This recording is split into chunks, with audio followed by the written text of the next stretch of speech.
ఓం నమో వెంకటేశాయ.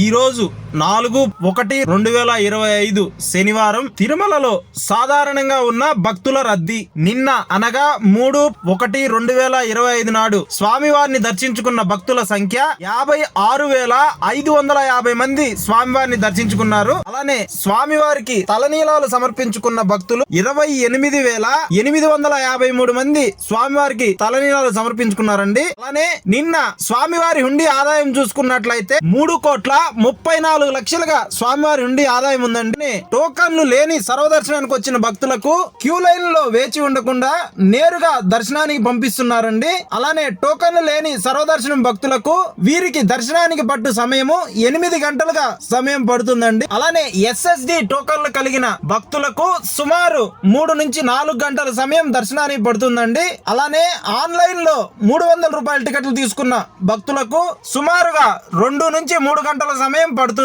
అలానే మన ఛానల్ని ఎవరైనా సబ్స్క్రైబ్ చేసుకున్న వాళ్ళు ఎవరైనా ఉంటే సబ్స్క్రైబ్ చేసుకొని బెల్ ఐకాన్ని ప్రెస్ చేసి పెట్టుకోండి. మన ఛానల్లో డైలీ తిరుమలలో అప్డేట్స్ అన్నీ మన ఛానల్లో డైలీ వస్తుంటాయండి.